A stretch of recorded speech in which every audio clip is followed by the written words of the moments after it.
ایک نیا short novel حویلی based novel ہے، موسٹ رومانٹک ناول ہے۔ امید کرتی ہوں آپ کو پسند آئے۔ بڑھتے ہیں آج کے ناول کی جانب۔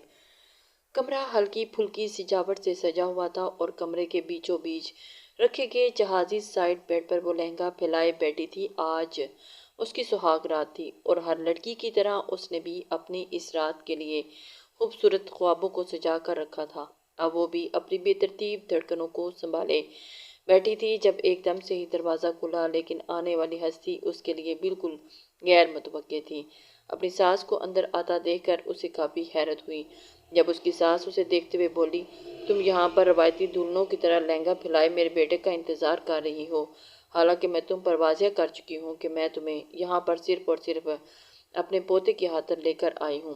جہاں میرے بیٹے کا دل بہلانے کی بجائے اسے سکون کرنے دو اور آ کر اس بچے کو سنبھالو جس کے لیے تم یہاں پر آئی ہو۔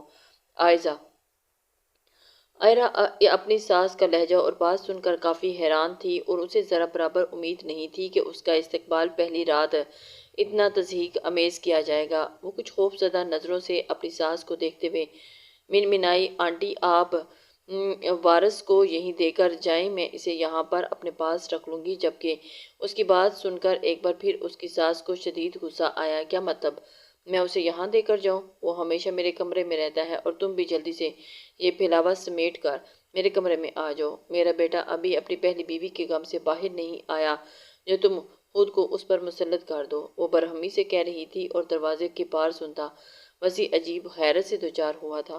اسے اگر ماں کا اس انداز میں اپنی بیوی سے بات کرنا اچھا نہیں لگا تھا تو برا بھی نہیں لگا تھا۔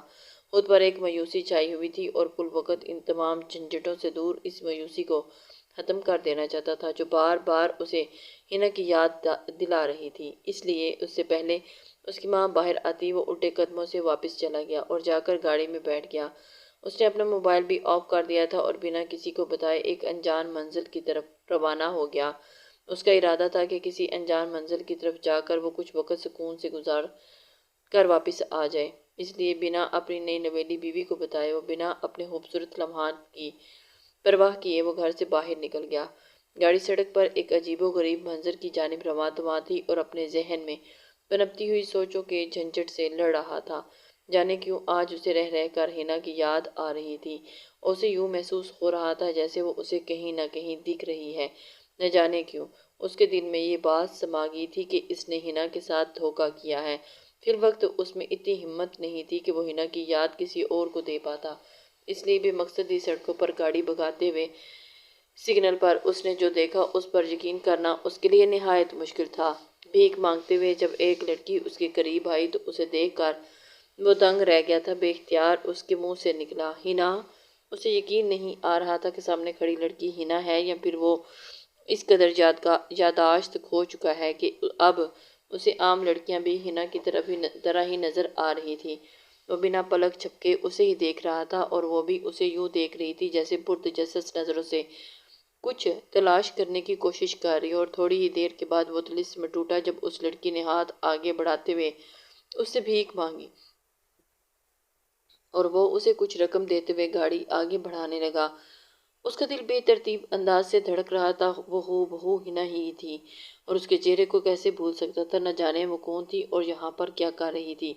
وہ اس کی شکل اس حد تک ہنا سے کیسے ملتی تھی؟ اس کے ذہن میں بار بار یہ سوالات گردش کر رہے تھے۔ ہو سکتا ہے کہ وہ ہنا نہ ہو، لیکن پھر اس کے ماتھے پر موجود اس کا دل چاہا کہ وہ ایک بار پھر پلٹ کر اسے دیکھے اور اس سے اس کے متعلق پوچھے، لیکن اس وقت وہ کافی آگے بڑھ چکا تھا۔ واپس جانا مشکل تھا اور نہ چاہتے ہوئے بھی وہ آگے بڑھ گیا۔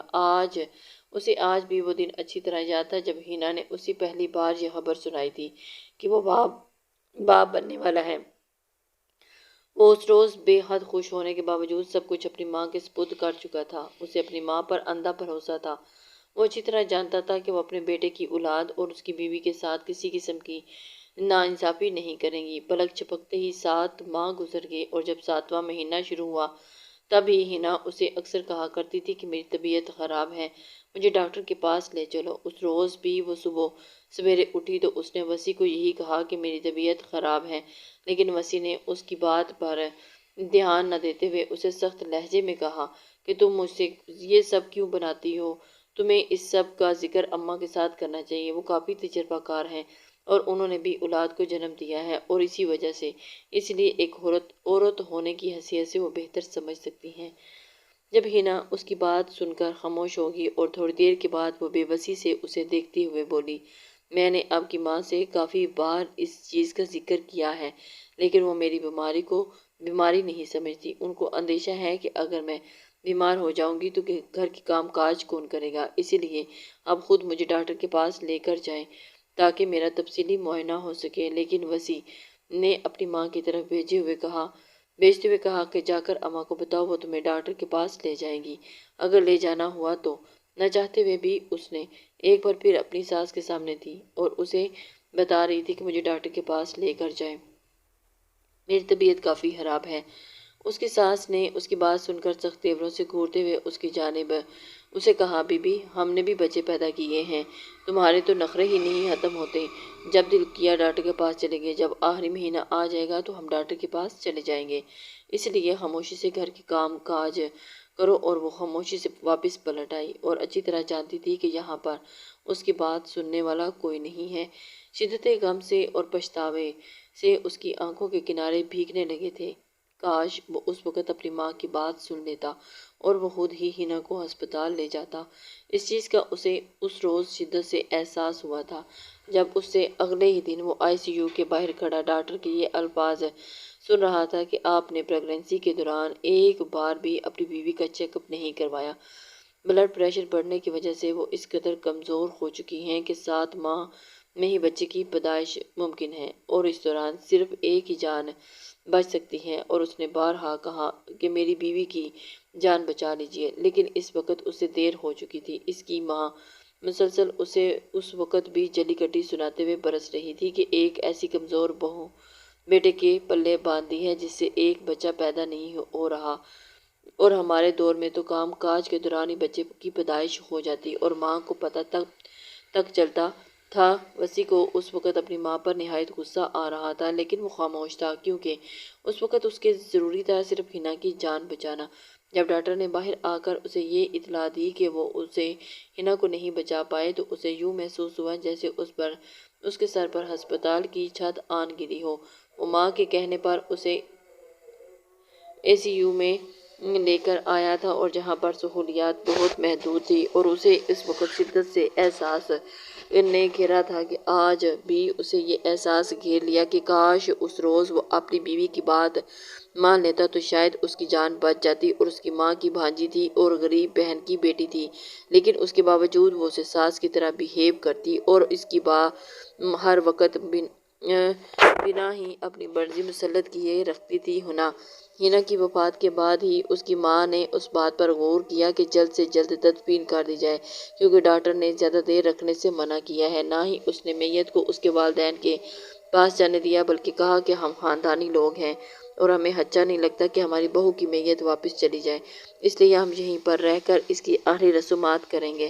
لیکن وہ اس وقت بھی خاموش رہا کیونکہ اس وقت میں اتنا نڈال ہو چکا تھا کہ کسی بات پر بھی توجہ نہیں دے پا رہا تھا، اور بار بار یہ بات ذہن میں آ رہی تھی کہ کاش میں اس وقت اسے ہسپتال لے کر چلا جاتا تو شاید اس کی جان بچ جاتی۔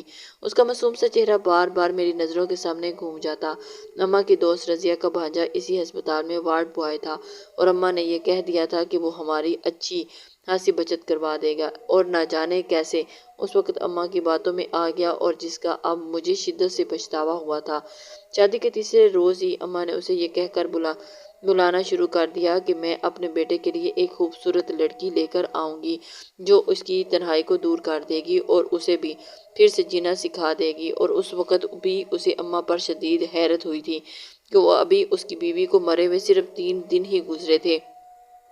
وہ مسلسل ٹال مٹول کرتا رہا اور تقریباً 1 سال کا عرصہ گزر گیا۔ اب اماں کی ضد عروج پر تھی کہ اسے حامی بھر لینی چاہیے تھی تاکہ وہ اس کے لیے ایک خوبصورت سی بہو لے کر آئیں، اور اس کی تنہائی دور ہو جائے۔ جب اس نے اماں کی ضد میں آگے ہار مانتے ہوئے حامی بھر لی تو اماں نے بھی اس کی شادی عائرہ سے کروا دی، جو ان کے محلے میں رہتی تھی۔ وہ عائرہ سے آج سے پہلے کبھی نہیں ملا تھا، لیکن نکاح کے وقت جب اس نے عائرہ اسے دیکھا تو وہ اسے کافی اچھی شکل صورت کی لڑکی لگ رہی تھی، لیکن پھر بھی وہ اس کی صورت جانب متوجہ نہیں ہو پا رہا تھا، اور جو الفاظ اس نے اماں کے سنے تھے وہ اس پر بھی حیرت زدہ ہو کر رہ گیا تھا، کیونکہ اماں عائرہ کو یہ کہہ رہی تھی کہ وہ اسے یہاں پر صرف اور صرف اپنے پوتے کے لیے لے کر آئی ہے، بنا اس چیز کا خیال کیے ہوئے ہو سکتا ہے کہ اس کے بیٹے کو اس کی ضرورت ہو، یا پھر وہ اس کی بیوی ہے اور اس پر مکمل حق رکھتی ہے، اور اس کا بیٹا وارث اب 1 سال کا ہو گیا ہے،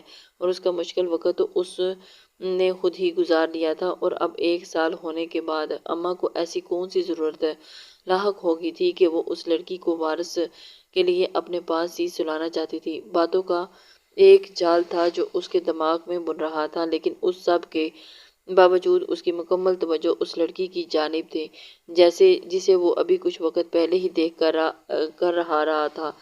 وہ لڑکی اس کے دماغ پر بری طرح سرک چکی تھی۔ وہ نہیں جانتا تھا کہ وہ اس قدر حنا سے مماثلت کیوں کر رکھتی ہے، اور بے مقصد ہی سڑکوں پر گھوم پھرنے کے بعد وہ گھر واپس آ گیا۔ جیسے ہی وہ اپنے کمرے میں داخل ہوا تو کمرہ بالکل خالی پڑا تھا، یقیناً وہ لڑکی اس کی ماں کے کمرے میں سو رہی تھی۔ وہ جاتے ہی بیڈ پر گرا اور کچھ دیر کے بعد اس کی آنکھ لگ گئی۔ جب وہ اٹھا تو 12 بج رہے تھے۔ اٹھ کر کھڑکی سے پردے ہٹاتے ہوئے اس نے لان میں دیکھا تو اس کی ماں عابدہ کے ساتھ کھڑی تھی۔ عابدہ ان کے گھر میں ملازمہ تھی، اور حنا کی وفات کے بعد ہی اسے یہاں پر رکھا گیا تھا، اور اب تک گھر کے تمام کام وہی سنبھال رہی تھی۔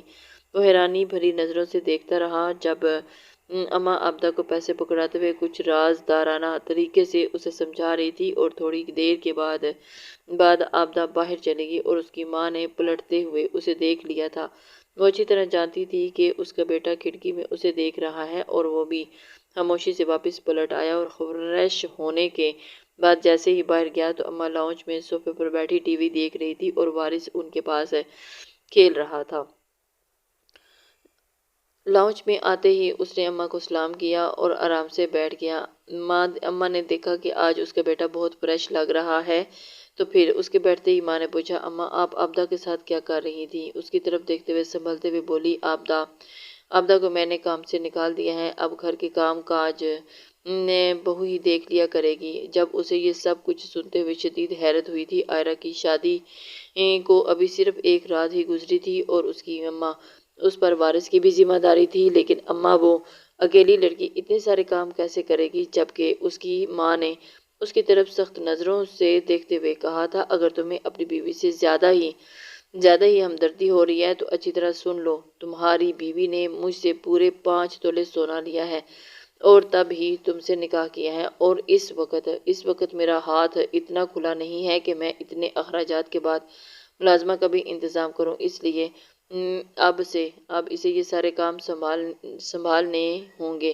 اس کے ایک بار پھر سے حیرت کا شدید جھٹکا لگا تھا کہ عائرہ نے ان لوگوں سے 5 لاکھ لینے کے بعد نکاح کیا۔ تھوڑی دیر کے بعد وہ اسے کچن سے باہر آئی تو دکھائی دی تو اس کے ہاتھ میں ایک ٹرے، اور ٹرے میں رکھی ہوئی چائے تھی، اور شاید اس نے اپنے شوہر کے لیے چائے بنائی تھی۔ وسیع کو چائے پکڑانے کے بعد وہ قریبی صوفے پر بیٹھ گئی تھی، اور وسیع نے دیکھا تھا کہ وہ کہیں سے بھی 1 رات کی بیاہی ہوئی دلہن نہیں لگ رہی تھی۔ یقیناً اس کے والدین غریب تھے، لیکن ہر لڑکی کا خواب ہوتا ہے کہ وہ اپنی شادی کے شروعاتی دن بہت خوبصورتی سے گزارے۔ ہو سکتا ہے کہ وہ ان لوگوں کے رات والے رویے پر کافی دل برداشتہ ہو گئی ہو، اور اسے دیکھنے میں کافی معصوم لگ رہی تھی، لیکن اماں کی بات ہے ابھی بھی اس کے ذہن میں گردش کر رہی تھی کہ عائرہ نے 5 تولے سونے کے عوض ہی اس سے نکاح کیا ہے، اس لیے وہ اسے تنزیہ نظر سے دیکھتے ہوئے بولا تھا، تمہیں پھر اپنا سونا پہن لینا چاہیے تاکہ تم دلہن تو لگو نا۔ جب عائرہ حیرت سے اسے دیکھتے ہوئے بولی، سونا امی کے اس پاس ہے، اور اس سے پہلے کہ اس کے بعد مکمل ہوتی، فاریہ بیگم سخت لہجے میں اسے دیکھتے ہوئے بولی، ہاں بی بی میرے پاس ہی ہے، میں کون سا کھا کر کہیں جا رہی ہوں، جب ضرورت ہوئی مجھ سے لے لینا، تو وہ تمہارا ہی ہے۔ عائرہ ان کی بات سن کر خواہ ہی شرمندہ ہو گئی تھی۔ وسیع حیرت سے ان دونوں کی باتیں سن رہا تھا، اور ایک دم ہی جھماکے سے اس کے ذہن میں ہنا کے وہ الفاظ دوڑے، سونا آپ کی امی نے مجھ سے لے لیا ہے، انہوں نے کہا تھا کہ جب بھی ضرورت پڑے گی تو وہ مجھے دے دیں گی، اور اس کے بعد جتنا بھی عرصہ زندہ رہی وسیع نے اسے کبھی سونا پہنتے ہوئے نہیں دیکھا تھا۔ ہو سکتا ہے کہ اماں نے اسے سونا واپس ہی نہ کیا ہو، اور اس کے دل میں ایک بار یہ بات ہلچل مچانے لگی تھی، اسے اندر تک بے چینی محسوس ہو رہی تھی، اور اسے بار بار ہنا کی وہ رحم طلب نظریں یاد آ رہی تھی جس نظروں سے وہ اسے دیکھتے ہوئے ہسپتال لے جانے کی التجا کر رہی تھی۔ اس نے کہاں رکھا اور تیزی سے اٹھتے ہوئے باہر چلا گیا۔ تھوڑی دیر کے بعد وہ دوبارہ اندر گیا اور فریش ہونے کے بعد گاڑی نکال کر آفس کے لیے نکل گیا۔ اسے اچھی طرح اندازہ ہو چکا تھا کہ جہاں پر اس کا دل نہیں لگنا چاہے۔ اس نے آفس سے چند چھٹیاں لی بھی تھیں، لیکن گھر میں رہتے ہوئے اسے مسلسل ہنا کی یاد ستانے لگی۔ آفس میں اسے لوگوں نے دیکھتے ہوئے کافی حیرانگی کا مظاہرہ کیا تھا۔ ابھی کل ہی اس کی شادی ہوئی تھی اور وہ ہفتے بھر کی چھٹی پر تھا، لیکن ایک دم سے ہی وہ دوبارہ آفس آ گیا اور پورا دن آفس میں کام کرنے کے بعد جب وہ شام دوبارہ گھر آنے لگا تو اس نے اسی سٹاپ پر دانستہ طور پر گاڑی روک دی، اور اس کی نظریں ادھر ادھر بھٹک کر اسی لڑکی کو ڈھونڈ رہی تھی جو لڑکی اس رات ہنا کی صورت میں ملی تھی۔ وہ ایک بار پھر اس لڑکی کو دیکھ کر اپنی نظروں کو سیراب کرنا چاہتا تھا جب وہ اسے ایک دکان کے باہر سے نکلتی ہوئی دکھائی دی۔ ملگجا سا حلیہ، میلے ہاتھ پاؤں اور پھٹے ہوئے کپڑے، بکھرے بکھرے بال اور سر پر جمایا ہوا دوپٹہ اور اس کے نئے نقش سارے انداز بالکل ہنا جیسے تھے۔ اسے دیکھتے ہی وسیع کو یوں محسوس ہو رہا تھا جیسے ساری دنیا تھم چکی ہو اور ساری دنیا بس اسے ہی دیکھنے میں مصروف ہو۔ وہ یکٹک اسے سامنے آتی ہوئی اس لڑکی کو دیکھ رہا تھا جو خوف اور بے چینی سے سڑک کے ارد گرد دیکھتے ہوئے آتی جاتی گاڑیوں کو دیکھ رہی تھی، اور اسے یوں ہی دیکھتا رہا جب وہ روڈ کراس کرتے ہوئے اس کی جانب بڑھی اور گاڑی کے قریب آتے ہی اس نے ہاتھ پھیلایا۔ وسیع نے ایک بار پھر نزدیک سے اسے دیکھا تھا اور اس کا دل بے ترتیب سے انداز میں دھڑکنے لگا۔ اگر اس پر سے ساری گندگی کو ہٹا دیا جاتا تو ہنا اور وہ بالکل ایک دوسرے کی کاپی تھی۔ اس کا دل چاہا کہ وہ اس لڑکی کو مخاطب کرے پر اس سے اس کے بارے میں پوچھے، لیکن وہ یوں بے یقینی سے ادھر ادھر دیکھ رہی تھی جیسے اسے خود بھی یقین نہ ہو کہ وہ کہاں پر موجود ہے۔ ٹھیک ہو، اس کی آنکھوں کی بے چینی اور خمار سی کسی کو ہی اور دنیا میں لے کر جا رہا تھا جب ایک پل کے لیے اسے ہوش آیا۔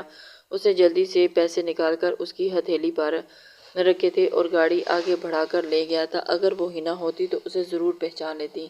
ایسا کبھی بھی نہیں ہو سکتا کہ وہ اسے یوں سامنے دیکھ کر نظر انداز کر دے اور پھر یقینی سے ادھر ادھر دیکھتے ہوئے سر کھجانا۔ یقیناً وہ لڑکی منشیات استعمال کرتی تھی اور انہیں منشیات کے زیر اثر وہ سارا دن سڑکوں پر بھیک مانگتی۔ وہ اچھی طرح جانتا تھا کہ یہ لوگ پورے گینگ میں ملوث ہوتے ہیں۔ اگر اس نے اس لڑکی سے بات کرنے کا ارادہ بھی کیا تو وہ کسی بڑی مشکل میں پھنس سکتا تھا، اسی لیے تو وہ چاہتا تھا کہ وہ اس کا خیال بھی اپنے ذہن سے نکال دے، لیکن اس کی شکل اسے ایک منٹ کے لیے بھی فراموش نہیں ہو رہی تھی اور بار بار اس کا معصوم چہرہ اس کی نظروں کے سامنے آ جاتا جو اسے ہنا کی یاد دلا رہا تھا، اور سب سے زیادہ اس کے لیے تجسس کا باعث تھی وہ تھا اس کے ماتھے پر جگمگاتا ہوا تیل۔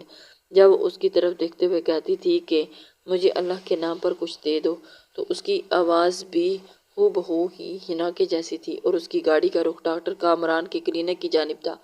ڈاکٹر کامران اس کا بچپن کا دوست تھا اور اسے بہت اچھی طرح سے جانتا تھا، اور کامران کے سامنے پہنچتے ہوئے اس نے اپنا سارا مسئلہ اسے سنا دیا۔ ہو سکتا ہے کہ وہ کچھ زیادہ ہی سوچ رہا ہو اور اس مسئلے کا حل کامران کے پاس ہو۔ کامران کچھ دیر اسے دیکھتا رہا اور پھر کامران پانی کا گلاس اس کی جانب بڑھاتے ہوئے بولا، ایسے کیسے ہو سکتا ہے کہ ایک عورت جو 1 سال پہلے وفات پا چکی ہو اور وہ اب تمہیں نظر آتی ہو، اور وہ بھی سڑکوں پر بھیک مانگتے ہوئے؟ ایسا ممکن ہے۔ ایک دوسرے کی شکلوں سے مماثلت رکھنے والے لوگ ہمیں کہیں نہ کہیں مل جاتے ہیں، لیکن مجھے لگتا ہے کہ تم اس کے بارے میں زیادہ سوچ رہے ہو۔ یہ چیزیں تمہیں نفسیاتی مریض بنا دیں گی۔ تم ان تمام سوچوں سے چھٹکارا پانے کے لیے اپنی نئی بیوی کے ساتھ بانڈنگ بناؤ اور اس میں ہی سکون تلاش کرنے کی کوشش کرو، اور اپنے دل میں اس بات کو جگہ دو کہ وہ جو کچھ بھی ہوا وہ اللہ کی مرضی سے ہوا۔ یقیناً تمہیں صبر اور سکون مل ہی جائے گا۔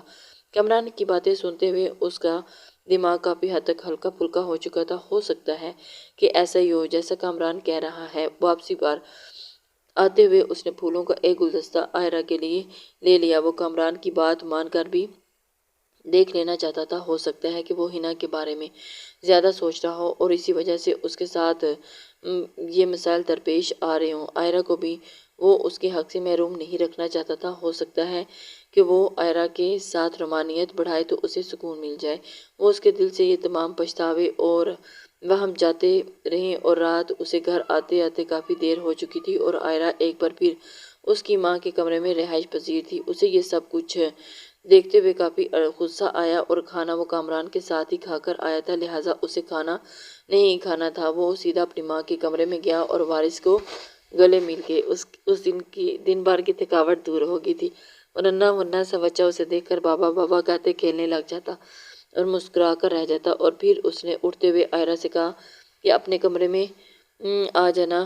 جب اس کی ماں حیرت سے اسے دیکھتے ہوئے بولی، ارے بیٹا، یہ اسی کمرے میں وارث کے پاس ہی رہے تو اچھا ہے۔ میں اب بوڑھی ہو چکی ہوں اور اب مجھ سے وارث نہیں سنبھالا جاتا۔ جب ماں کی بات سن کر اسے ایک بار پھر سے غصہ آ گیا تھا اور ان گھیرا، ماں یقیناً اب جانتے ہیں کہ آئرہ میری بیوی ہے اور آج سے میرے کمرے میں ہی رہے گی۔ وارث پہلے بھی تو آپ کے پاس ہی سوتا تھا اور اگر آپ اسے پاس نہیں سلا سکتی تو ہم اسے اپنے کمرے میں لے کر جاتے ہیں۔ آپ نے میری شادی یہی سوچ کر کروائی تھی نا کہ میں ہنا کے غم سے باہر نکل آ جاؤں، تو اب آپ اس لڑکی کو میرے کمرے میں ہی نہیں آنے دیتی۔ فاریہ بیگم کا رنگ ایک پل میں ہی متغیر ہو چکا تھا۔ وہ اپنے بیٹے کی طرف دیکھتے ہوئے بولی، کوئی بات نہیں ہے، ابھی آ جاتی ہے۔ میں تو ویسے ہی کہہ رہی تھی۔ ابھی وارث بنا ان کی بات سنے ہی وہ کمرے میں چلا گیا تھا جب سخت دیواروں سے آئرہ کو دیکھتے ہوئے تیوروں سے دیکھتے ہوئے، جاؤ بھائی، نہ جانے تم نے کیا پٹی پڑھا دی ہے میرے بیٹے کو جو میرے سامنے ہی سب کہہ رہا ہے، حالانکہ اس نے آج تک اپنی من پسند بیوی کے لیے بھی میرے سامنے آواز نہیں اٹھائی تھی۔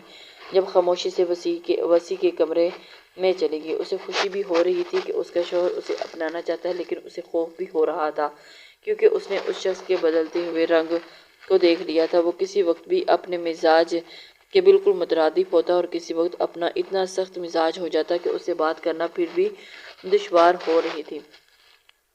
میں اسے اپنے پاس بٹھاتے ہوئے وسیع نے اسے پیار سے سمجھایا تھا کہ وہ ہنا سے بے حد محبت کرتا ہے۔ بھلے ہی ہنا اس کی خالہ زاد تھی اور وہ یہ رشتہ امی کی مرضی سے ہوا تھا، لیکن وہ ہنا سے کافی اٹیچ ہو چکا تھا اور ہنا کو بھولتے بھولتے اسے کافی ٹائم لگ جائے گا، لہٰذا اسے صبر سے کام لینا ہوگا اور اسے کبھی بھی یہ محسوس نہیں کروانا ہوگا کہ ہنا اس کی زندگی سے چلی گئی ہے۔ اور وہ خاموشی سے اسبات میں سر ہلا گئی تھی اور اس نے اس شخص کو یہ ساری باتیں سن کر ہی تسلیم کیا تھا، اور کیسے ممکن تھا کہ وہ اب اس سے دستبردار ہو جاتی جس کی حقیقت سننے کے بعد ہی وہ اس سے نکاح پر راضی ہوئی تھی۔ اور اس رات وسیع نے محبت سے اسے اپنے اندر سمیٹ لیا اور وہ سمٹتی چلی گئی۔ پوری رات انہوں نے بے حد حسین رات کے طور پر گزاری تھی اور کافی حد تک وسیع پرسکون ہو چکا تھا اور آئرہ تو حد سے زیادہ خوش تھی۔ وہ تو یقین بھی نہیں کر سکتی تھی کہ وہ شخص جس نے کل اسے پلٹ کر دیکھا بھی نہیں، آج اسے مکمل میسر ہو گیا اور پھر اس کے ساتھ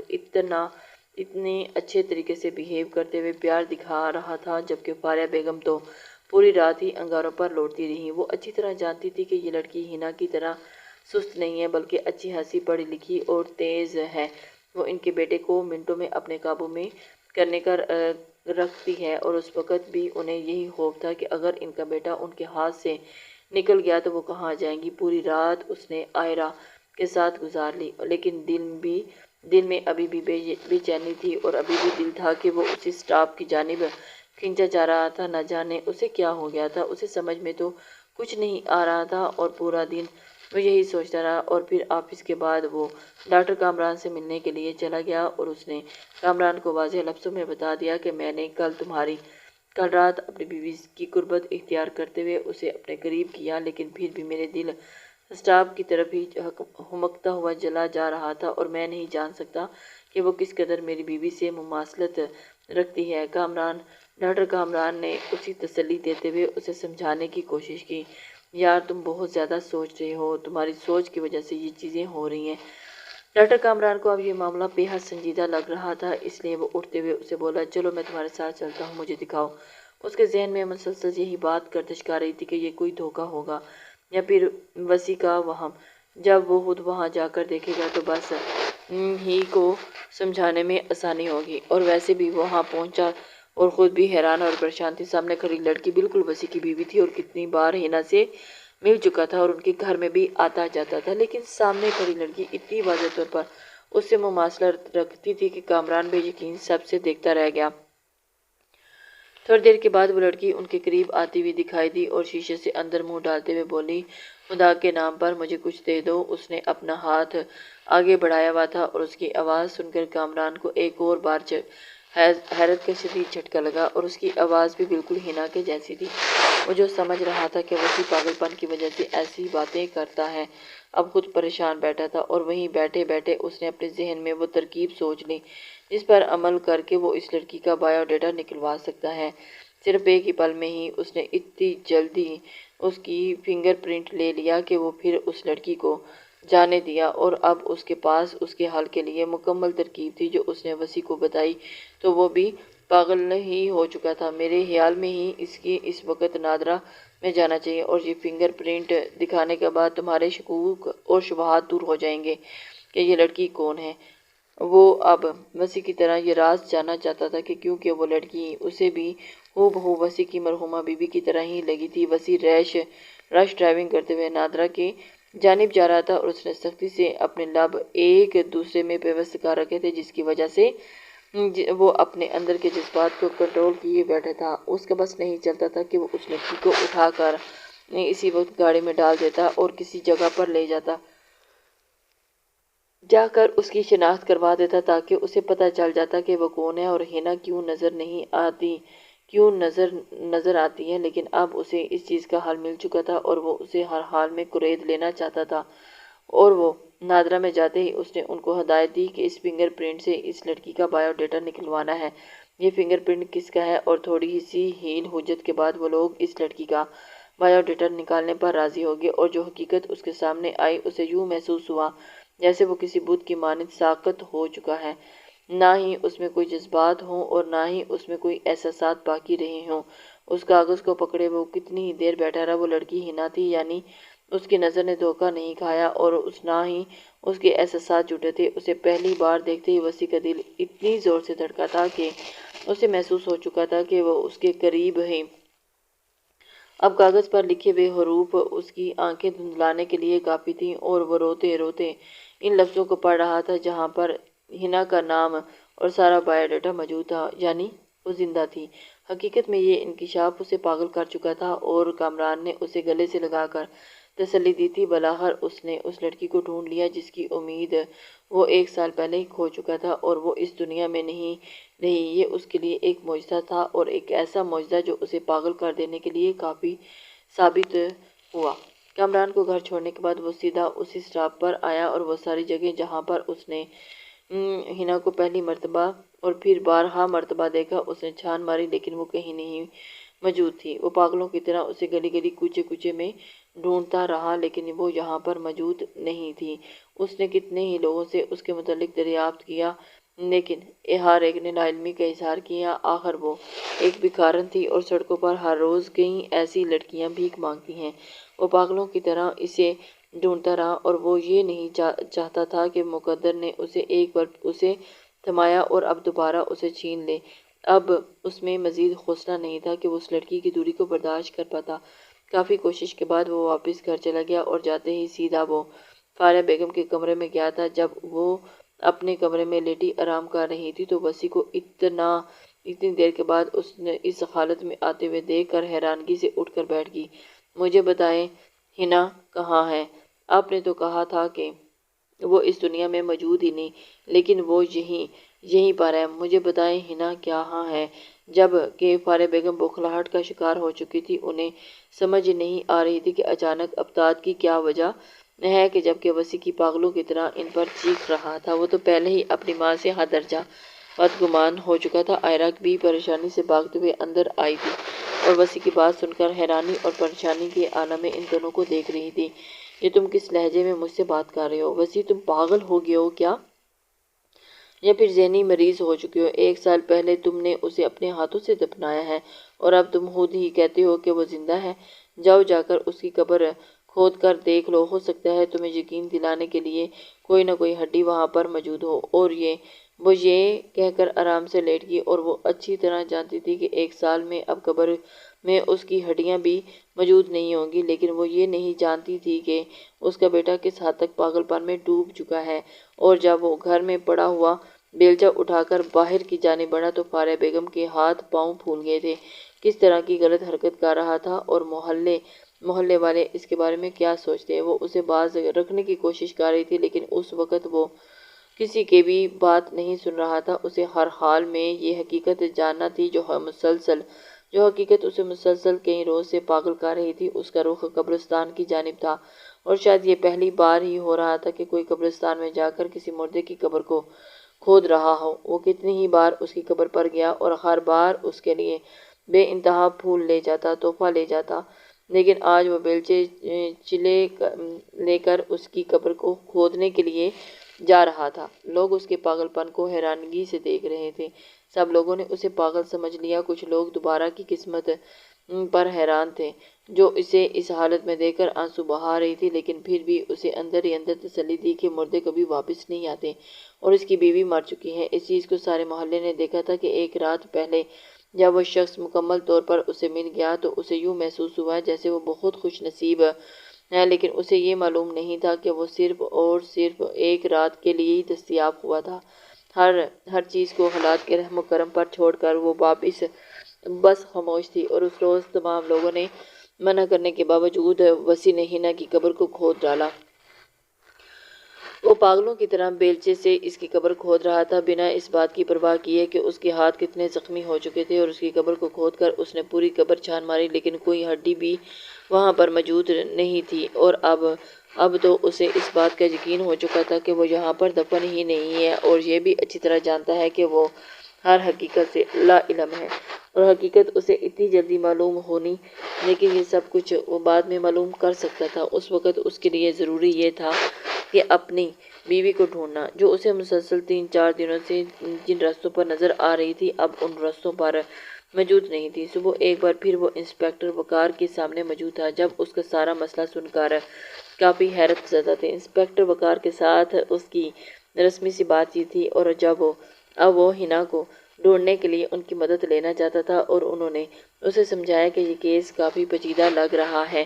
اسے یقین دہانی بھی کروائی کہ وہ اسے جلدی ڈھونڈنے کی کوشش کریں گے، لیکن ان کی بات پر یقین نہ کرتے ہوئے مسلسل اسے ڈھونڈ رہا تھا، اور کبھی اسے کسی سٹاپ پر ڈھونڈتا تو کبھی کسی سٹاپ پر اسے ایک پل کے لیے بھی گھر میں آرام نہیں ملتا۔ اس نے اپنی ماں سے بات چیت بند کر دی تھی، اور وہ بھی کافی فکر مند نظر آ رہی تھی اپنے بیٹے کے لیے، اور اس نے اپنے بیٹے کو سمجھانے کی کئی بار کوشش کی۔ عائرہ کو بھی بھیجا، جب بس ہی نہیں رہا یہ کہ کہتے ہوئے واپس بھیج دیا کہ اسے اس معاملے میں نہیں پڑنا چاہیے۔ وہ ہر حال میں حنا کو ڈھونڈ لینا چاہتا ہے، اور اس کے بعد جو ہوگا دیکھا جائے گا۔ اور عائرہ خاموشی سے واپس لوٹ آئی تھی۔ وہ اچھی طرح جانتی تھی کہ جو بات اس شخص نے ایک بار دہرا دی تو وہ مزید اسے دہرانا نہیں چاہے گا۔ پولیس نے اپنی طرف سے کوششیں شروع کر دی تھیں، لیکن وہ بھی آرام سے نہیں بیٹھا تھا۔ وہ اپنی طرف سے مکمل پوری کوشش کر رہا تھا۔ جب ایک روز اس کی ماں خود اس کے پاس چل کر آئی اور اسے سمجھانے لگی کہ تم بے شک جا کر اس ہسپتال میں تمام کاغذات نکلوا لو۔ حنا اس روز تمہارے سامنے ہی وفات پا چکی تھی، اور پھر یہاں پر اس کی تدفین بھی ہوگی۔ ہو سکتا ہے کہ 1 سال کے اندر تمام ہڈیاں گل سڑ چکی ہوں، لیکن پاگل مت بنو اور لوگوں کی نظر میں مت آؤ۔ وہ بس خاموش بیٹھا رہا، لیکن ایک چیز جو اس کے بعد میں بالکل واضح ہو چکی تھی کہ اسے اب ہر صورت میں اس ہسپتال جانا تھا، اور اس مقصد کے لیے وہ اگلے ہی روز اسپتال چلا گیا تھا۔ اس نے وہاں جا کر اپنی بیوی کے کیس کے تمام کاغذات نکلوائے تھے، اور اس کا ڈیٹا نکلوایا جہاں پر اس کی موت ڈکلیئر کر دیا گیا تھا۔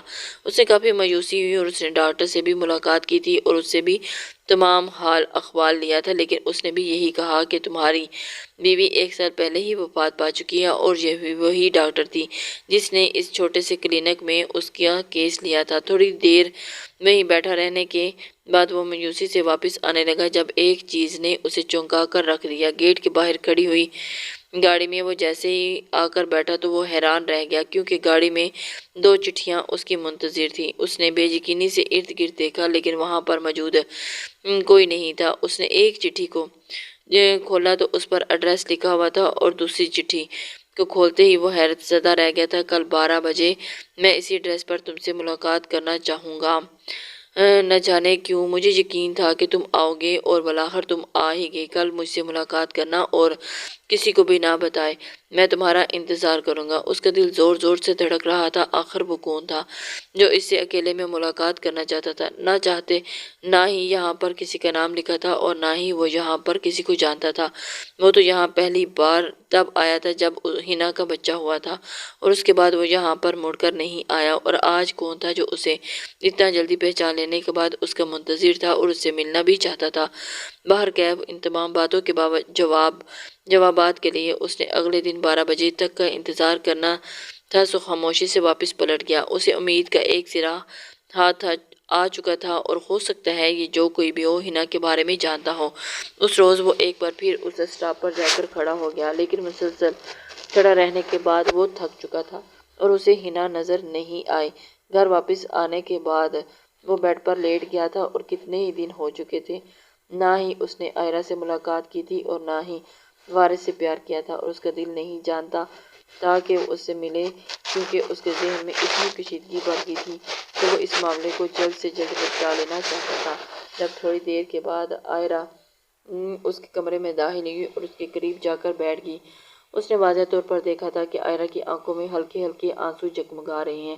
وہ اس کی کیفیت کو اچھی طرح سے سمجھ سکتا تھا۔ وہ لڑکی بھی ابھی چند دن پہلے ہی اس کی دلہن بن کر آئی تھی اور اس پر یہ انکشاف ہو کہ اس شخص کی مرہونہ بیوی اسے مل گئی ہے تو اس کے دل پر کیا گزرے گی۔ وہ دل ہی دل میں اس کے لیے بھی بہت پریشان تھا لیکن وہ کیا کر سکتا تھا؟ اسے ہر حال میں اپنی بیوی کو ڈھونڈنا تھا اور وہ پاگل پن کی حد تک اس سے پیار کرتے ہوئے اسے ڈھونڈ رہا تھا۔ تو اس لڑکی کو کیسا محسوس ہوگا؟ ایک دم ہی اسے اس معصوم لڑکی پر ڈھیر و رحم آیا۔ کاش کہ ہنا اسے کچھ وقت پہلے مل جاتی تو اس لڑکی کی زندگی برباد نہ ہوتی۔ وہ اسے مسلسل دیکھتے ہوئے یہی سوچ رہا تھا جب آئرہ اس کی طرف دیکھتے ہوئے بولی، مجھے یقین ہے کہ اگر وہ زندہ ہیں تو آپ کو مل جائیں گی لیکن مجھے یہ خوف بھی ہے کہ ان کے مل جانے کے بعد میرا کیا ہوگا۔ اتنا کہتے ہوئے آئرہ کی آنکھوں سے آنسو اس کی گالوں پر بہنے لگے اور وسیع نے آگے بڑھ کر اس کے آنسو صاف کیے اور اسے اپنے ساتھ لگا لیا۔ اگر میری زندگی میں تم نہ آئی ہوتی تو شاید میں بے حد خوش ہوتا اور میں اب بھی بہت خوش ہوں لیکن میں تم سے معذرت چاہتا ہوں کہ میں ہنا سے بے حد پیار کرتا ہوں اور ہنا سے بہت پیار کرتا ہوں اور اس کی جگہ تمہیں کبھی نہیں دے سکتا۔ اگر ہنا مجھے مل جاتی ہے تو میں فیصلہ تمہارے سامنے رکھ دوں گا لیکن میں تمہیں یہ یقین دلاتا ہوں کہ اگر تم میرے ساتھ رہنے کی حامی بھرو گی تو میں تم دونوں کو کبھی بھی ناانصافی نہیں کروں گا۔ تم ہمیشہ اپنی جگہ پر ہی قائم رہو گی۔ اور آئرہ کی بات سن کر نم آنکھوں سے مسکرا دی۔ جو بھی تھا اس شخص نے اتنا اقرار تو کر لیا تھا کہ وہ اس کی زندگی میں کچھ نہ کچھ حیثیت رکھتی ہے اور اس کے لیے اتنا ہی کافی تھا۔ اس روز ایک بار پھر وہ اس کی باہوں میں لیٹی رہی اور پرسکون ہو کر سو گئی۔ دوسرے روز ہی وسیع کو 12 بجے کا ہی بے قراری سے انتظار تھا اور 12 بجنے سے پہلے ہی وہ مقررہ مقام پر پہنچ گیا تھا۔ یہ ایک پارک تھا، فیملی پارک، اور جہاں ارد گرد کافی لوگ موجود تھے لیکن اسے یہ پتہ نہیں تھا کہ وہ شخص کہاں ہے جس نے اسے یہاں پر بلایا ہے۔ کچھ دیر میں وہیں بیٹھ کر اس کا انتظار کرتا رہا اور جب کچھ دیر گزرنے کے بعد اسے ایک لڑکا اپنی جانب آتا ہوا دکھائی دیا۔ اس نے ہڈی پہن رکھی تھی اور اس کی ٹوپی سر پر گراتے ہی اپنا سر جھکا رکھا تھا۔ دور سے آتا ہوا وہ لڑکا دیکھ کر ہی وسیع کو معلوم ہو گیا کہ یہ وہی شخص ہے جس نے اسے یہاں پر بلایا ہے، اسی لیے اسے دیکھتے ہوئے بے قراری سے اٹھ کھڑا ہوا۔ جبکہ وہ لڑکا اس کے سامنے آ کر کھڑا ہو گیا اور اسے سلام دینے کے لیے ہاتھ بڑھایا تو وسیع نے جلدی سے اس کا ہاتھ تھام لیا اور مسلسل اسے دیکھتے ہوئے پہچاننے کی کوشش کر رہا تھا جب ایک دم جھماکے سے وہ اس کے ذہن میں آیا اور اسے ہسپتال کا وارڈ بوائے جہاں پر ہنا کی ڈیلیوری کی اور موت ہوئی تھی لیکن وہ شخص آج یہاں پر اس سے ملاقات کیوں کرنا چاہتا ہے؟ اس چیز نے اسے مزید تجسس میں مبتلا کر دیا اور بے قراری سے اس سے پوچھنے لگا، کیا تم جانتے ہو کہ میری بیوی کہاں ہے؟ اگر جانتے ہو تو مجھے سچ سچ بتا دو، دیکھو میں بہت پریشان ہوں۔ سامنے کھڑے لڑکے نے اسے بیٹھنے کا اشارہ کیا اور اس کے لہجے سے ہی اندازہ لگا چکا تھا کہ وہ کس قدر پریشانی میں مبتلا ہے، اس لیے اس کے سامنے بیٹھتے ہوئے بولا، میں سب کچھ جانتا ہوں اور یہاں پر میں نے تمہیں سب کچھ بتانے کے لیے ہی بلایا ہے۔ جب اس کے منہ سے ساری سچائی کو سن لینے کے بعد وسیع کو اپنے کانوں پر یقین نہیں آ رہا تھا۔ وہ اتنا بے یقین تھا کہ کتنی ہی دیر وہ گمسم اسے دیکھتا رہ گیا۔ خون کے رشتے بھی اس حد تک گر سکتے ہیں جس حد تک اس کی ماں گر چکی تھی۔ اس روز کی بات ہے جس روز ہینا کو ہسپتال لے جایا گیا تو سب سے پہلے لیڈی ڈاکٹر نے اس کا کیس لینے سے انکار کر دیا۔ وہ کوئی اسپیشلسٹ یا بہترین ڈاکٹر نہیں تھی، اس لیے اس نے کہا کہ آپ کا کیس کافی پیچیدہ ہے اور کوئی بھی مسئلہ ہو سکتا ہے، بہتر ہے کہ آپ کسی بڑے ڈاکٹر کے پاس لے جائیں۔ لیکن آپ کی ماں نے یہ کہتے ہوئے ڈاکٹر کو تسلی دی کہ اگر وہ ان کا کیس لے لے گی تو وہ اسے اضافی پیسے بھی دیں گی اور ہر قسم کی سچویشن کے طور پر خود ہی ذمہ دار ہوں گی۔ تبھی وہ ڈاکٹر کیس لینے کے لیے تیار ہوئی اور اسے مسلسل لیبر پین تھی اور وہ درد کی وجہ سے چیخ رہی تھی۔ جب آپ کی ماں وارڈ میں داخل ہوئی اور اس کی طرف دیکھتے ہوئے بولی، دیکھو اتنا یاد رکھنا، اگر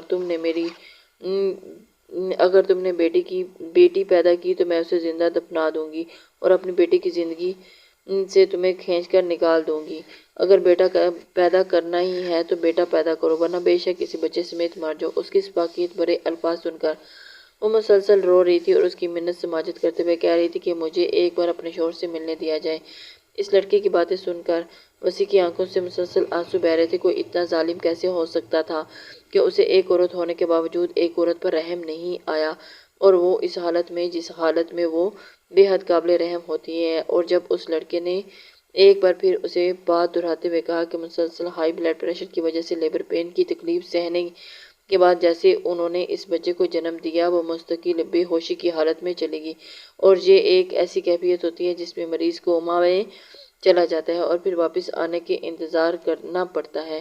اب اس وقت ادویات لینے کے لیے یہاں پر موجود نہیں تھے جب آپ کی ساس نے ڈاکٹر کے ساتھ لین دین کا معاملہ طے کرتے ہوئے یہ شرط رکھی کہ اس کی بہو کو مردہ ڈکلیئر کر دیا جائے، کیوں؟ تاکہ اس کے انتظار میں اس کے بیٹے کا وقت ضائع نہ ہو، اور پھر ان لوگوں نے ایسا ہی کیا اور ڈاکٹر نے ایک ہتھی رقم لینے کے بعد اس کو مردہ ڈکلیئر کر دیا تھا، اور ساتھ ہی اس بات کی تاکید کی کہ اسے جلد سے جلد دفنا دیا جائے۔ میری بیوی اسی وارڈ میں نرس کے طور پر کام کرتی ہے اور ڈاکٹر کے کافی قریب ہے، جبکہ میں اسی ہسپتال میں وارڈ بوائے کی ڈیوٹی سر انجام دیتا ہوں۔ ہم نے یہ معاملہ اپنی آنکھوں سے دیکھا تھا اور اس وقت ہمیں وہ عورت کافی قابل رحم لگی تھی۔ ہم کسی صورت بھی سچائی کو بیان نہیں کر سکتے تھے کیونکہ ہمیں یہ دھمکی دی گئی تھی کہ ہم نے اگر زبان کھولی تو ہمیں اتنا نقصان اٹھانا پڑے گا جتنی ہماری سوچ بھی نہیں، لیکن ہمارے پاس اسے بچانے کے لیے ایک راستہ تھا۔ میری خالہ آپ کے محلے کی رہنے والی ہیں اور نہ صرف ہمسائی بلکہ آپ کی ماں کی بہترین دوست بھی ہیں۔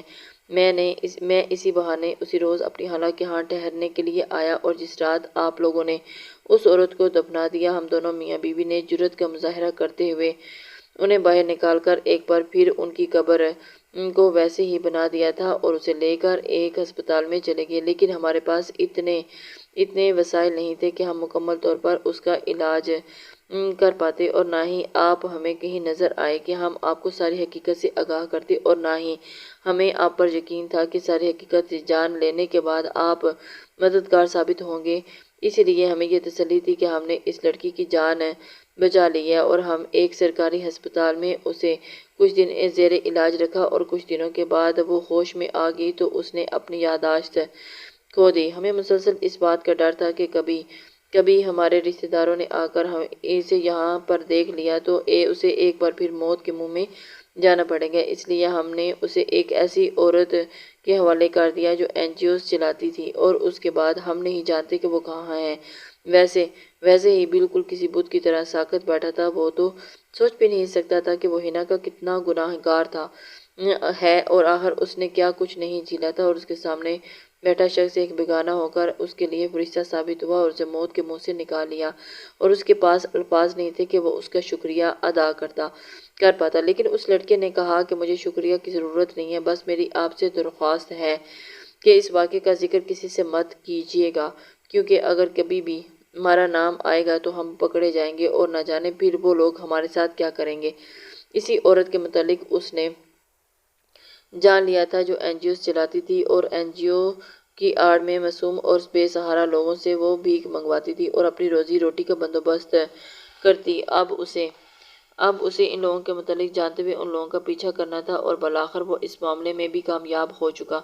اسے اپنی ماں سے بے انتہا نفرت ہو چکی تھی، لیکن ابھی بھی وہ ان لوگوں کو بات بتا کر خبردار نہیں کرنا چاہتا تھا جو پہلے اس حد تک گر چکے تھے، اور وہ نہ جانے دوبارہ اس کے ساتھ کیا کرتے۔ اسی لیے وہ سب سے پہلے وہ ہنا کو ڈھونڈنا چاہتا تھا، اور اس نے وہاں ایک بھیک مانگتی عورت کو لالچ دیا کہ اسے کہا کہ وہ جاننا چاہتا ہے کہ کون تم لوگوں سے بھیک منگواتا ہے۔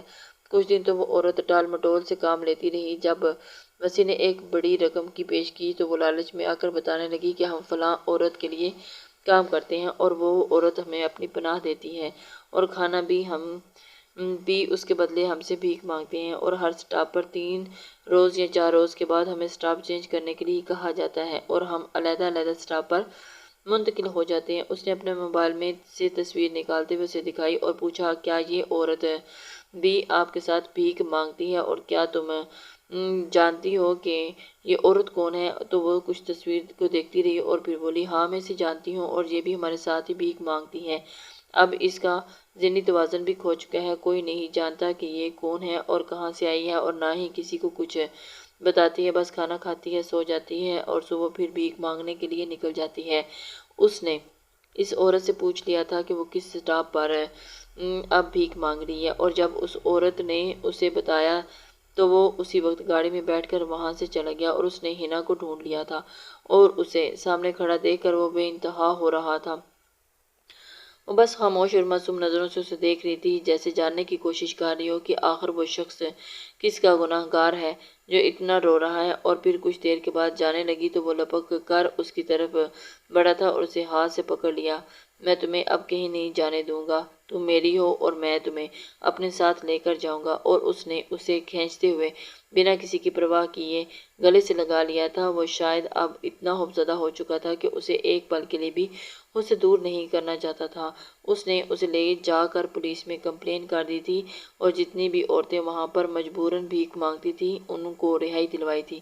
اس این جی او کو چلانے والی عورت کو بھی اس نے گرفتار کروایا تھا، اور اس کے ساتھ ہسپتال میں اس لیڈی ڈاکٹر کو بھی اس نے گرفتار کروا دیا۔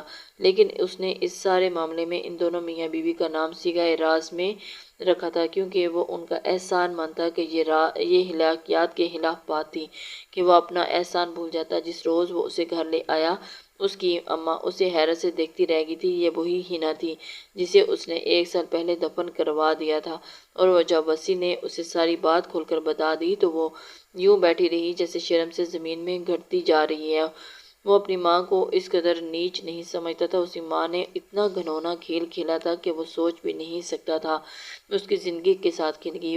وہ ایک ایسی عورت تھی جس میں انسانیت نام کی کوئی چیز نہیں تھی۔ ایسی عورت نہ صرف اپنی اولاد بلکہ اللہ کے لیے ہر خطرناک ثابت ہوتی ہے، جو صرف اپنے مفاد کے بارے میں سوچتی ہے اور بہو کو کبھی بیٹی بنا کر تسلیم نہیں کرتی۔ اسے اتنا بھی خیال نہیں آیا کہ اس نے ایک معصوم بچے سے اس کی ماں کو چھین لیا، وہ معصوم بچہ جو اپنی ماں کے ہوتے ہوئے بھی مسکینوں جیسی زندگی گزار رہا تھا۔ اس عورت کے لیے اتنی سزا کافی تھی کہ اس کا بیٹا اپنی بیویوں کو لے کر اس سے دور چلا گیا، اور اس نے جاتی ہوئی اپنی ماں سے کہا تھا کہ میں اپنی بیوی کے اور بچے کو تمام شر سے دور رکھنا چاہتا ہوں، اور جو نقصان میں نے اٹھایا ہے وہ انہیں ایک بار پھر نہ اٹھانا پڑے۔ آئرہ کو یقین نہیں آ رہا تھا کہ اس کی بیوی واپس آ چکی ہے، اور اس کی یادداشت گم ہو چکی تھی۔ وہ اس کے متعلق کچھ نہیں جانتی تھی، بس وقت پر کھا لیتی اور پھر سو جاتی، یا اپنی مرضی سے کچھ نہ کچھ کرنے لگ جاتی۔ لیکن وسیع نے اس کا حد سے زیادہ خیال رکھا ہوا تھا۔ آئرہ اور وسیع سے ڈاکٹر کے پاس لے کر گئے، اور جب ڈاکٹر نے کہا کہ وہ کافی حد تک اپنی یادداشت کھو چکی ہے اور کچھ نہ کچھ یاد کرنے پر کبھی نہ کبھی اسے کوئی نہ کوئی بات یاد آ ہی جاتی ہے، لیکن اس کا مکمل طور پر ٹھیک ہو جانا فی الحال ممکن نہیں۔ ہو سکتا ہے کہ ادویات کے استعمال سے وہ ٹھیک ہو جائے، لیکن آپ لوگ اس کا پہلے سے زیادہ خیال رکھنا ہوگا، اسے پیار اور توجہ دیں تاکہ یہ جلدی سے جلدی ٹھیک ہو جائے۔ اور ہینا کے گھر والوں کے لیے بھی یہ کسی معجزے سے کم نہیں تھا۔ اس کی ماں تو اس سے لپٹ لپٹ کر رو رہی تھی اور اسے واپس لے جانا چاہتی تھی جب وسیع نے اس سے معافی مانگتے ہوئے کہا کہ میں ایک بار اس کی حفاظت نہ کر کے گناہ گار ہو چکا ہوں، اب مجھے مزید گناہ گار مت کیجیے۔ اور پھر ان لوگوں نے وسیع کو معاف کر دیا کیونکہ اس میں اس کا قصور نہیں تھا۔ وسیع اور عائرہ اس کا حد سے زیادہ خیال رکھ رہے تھے اور عائرہ نے اس کی بات کو بالائے طاق رکھ دیا کہ اس کی سوتن ہے۔ وہ اس کے لیے سب سے پہلے ایک انسان تھی اور پھر اس کی سوتن۔ وسیع ان دونوں کا بے حد خیال رکھتا تھا اور اس نے کبھی بھی ان دونوں سے ناانصافی نہیں کی۔ اور وارث دن بدن بڑا ہوتا جا رہا تھا اور پارہ بیگم بالکل اکیلی ہو چکی تھی۔ اب اسے اس احساس نے آن گرا تھا کہ اس نے کیا کیا، وہ تو انسانیت کے درجے پر سے بھی نیچے گر گئی تھی۔ آج اس کا اپنا بیٹا ہر ماہ اسے رقم بھجوا دیتا تھا مگر کبھی بھی اس سے ملاقات کرنے پر راضی نہیں ہوتا۔ وہ ایک ایسی عورت تھی جس نے اپنی لالچ اور مفاد کے لیے اپنے ہر رشتے کو کھو دیا۔ محلے والے اسے حقارت کی نظر سے دیکھتے تھے اور اسے دیکھتے ہوئے یہی کہتے تھے کہ یہ عورت اپنے بیٹے کی خوشیوں کو نگل گئی۔ وہ تو خدا کی طرف سے معجزہ تھا کہ وہ لڑکی زندہ تھی اور پھر اپنے شوہر کو مل کر محفوظ ہاتھوں میں منتقل ہو چکی تھی۔ لسنرز، امید کرتی ہوں کہ آپ کو یہ ناول پسند آیا ہوگا۔ اپنے کمنٹس لائک اور شیئر کر دیا کریں۔ اللہ حافظ۔